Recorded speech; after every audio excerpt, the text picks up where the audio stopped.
आज हम लोग चैप्टर 7 के सिंग राइटर हैं। SBPD पब्लिकेशन का बुक है और चैप्टर का नाम जो है वो डेथ ऑफ ए पार्टनर है, यानी साझेदार की मृत्यु। तो क्वेश्चन नंबर 5 सॉल्व करने जा रहे हैं। वीडियो को आराम से और अच्छा से देखिएगा ताकि आप भी सीख सके और एग्जाम को क्लियर कर सके, एक अच्छा मार्क्स के साथ पास कर सके। पास करना बड़ी चीज नहीं है, लेकिन एक अच्छा नंबर से पास करना और उस सब्जेक्ट में नॉलेज रखना काफी बड़ी महत्वपूर्ण चीज है। यदि आप सब्जेक्ट में नंबर उठा लिए और आपको नॉलेज नहीं है तो फिर किसी काम का नहीं है वो नंबर। तो चलिए नॉलेज को बढ़ाते हैं और क्वेश्चन को सॉल्व करते हैं।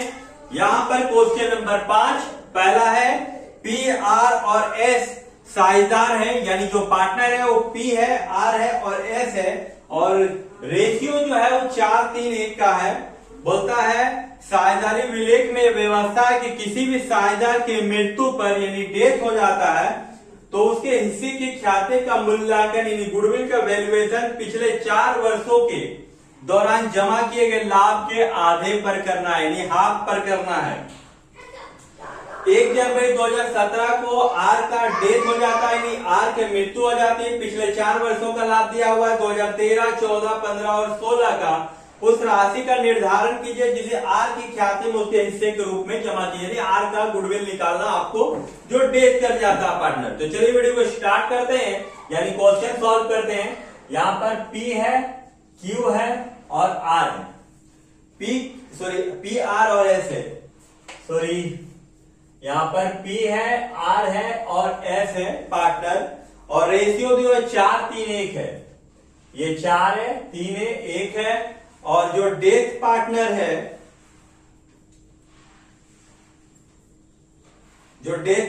वो आपका R है।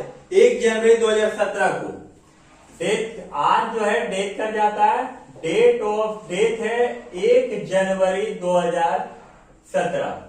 बोलता है जो भी यहां पर आपको गुडविल निकालना, आर का गुडविल निकालना, यानी आर को कितना गुडविल मिलेगा। यहां पर सबसे पहले 4 साल का प्रॉफिट दिया हुआ है, तो हम लोग यहां पर लिख लेते हैं, ईयर लिख लेते हैं और यहां पर प्रॉफिट लिख लेते हैं। ध्यान दीजिएगा, ईयर के साथ प्रॉफिट लिख लेते हैं। और प्रॉफिट जो दिया 2013 से दिया हुआ है, तो यहां पर देखिए 2013, 14, 15 और 16 दिया है।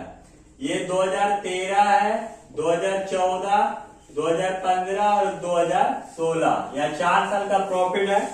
1,20,000, 1,20,000, फिर 80,000 है, 40,000 है और फिर आपका 80,000 रुपया। तो 8, 8, 16, 4, 20, 30, 2, 32, यानी टोटल जो प्रॉफिट हुआ वो 3,20,000 रुपया है और नंबर 4 साल का है। बोलता है जो भी प्रॉफिट है उसका एवरेज प्रॉफिट निकालना नहीं है, हाफ प्रॉफिट पे गुडविल निकालना है। किस पे निकालना? हाफ प्रॉफिट पे। तो यहां पर हम लोग हाफ प्रॉफिट निकाल लेते हैं। हाफ प्रॉफिट कितना हो जाएगा? यदि आपका 3,20,000 रुपया है और हाफ प्रॉफिट निकालेंगे तो इसका निकल जाएगा प्रॉफिट 1,60,000 रुपया। अब इस 1,60,000 रुपया में हमको किसका गुडविल निकालना है? तो आर का गुडविल निकालना है, और यहां पर जनरल एंट्री आपका नहीं बोला है, तो यहां पर सिंपल है। यहां पर हम लोग निकाल लेते हैं गुडविल शेयर ऑफ आर, यानी आर का हिस्सा कितना होगा गुडविल? 1,60,000।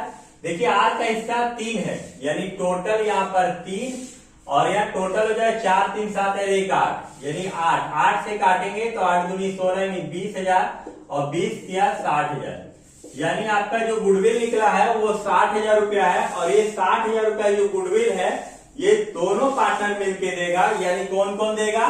तो आपका P देगा और S देगा। तो P का हिस्सा कितना है? 4, और S का हिस्सा कितना है? 1।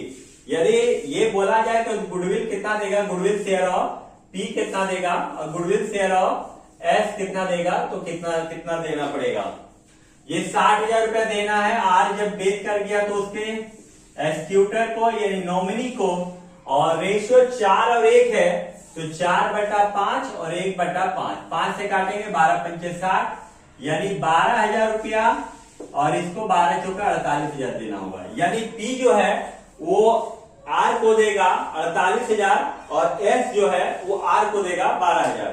तो इस तरह करके क्वेश्चन नंबर 5 हम लोग सॉल्व कर लिए हैं। उम्मीद है आप क्वेश्चन को समझ गए होंगे और इसको प्रैक्टिस करना जरूरी है। यदि आप प्रैक्टिस कर लीजिएगा अच्छे से तो इस तरह का कोई भी क्वेश्चन आपके एग्जाम में आएगा तो आप आसानी से सॉल्व कर सकते हैं। वीडियो को पूरा देखने के लिए धन्यवाद। यदि आप हमारे चैनल में नए हैं तो हमारे चैनल को जरूर सब्सक्राइब करिए, यहाँ ज्ञान भरपूर मिलेगा।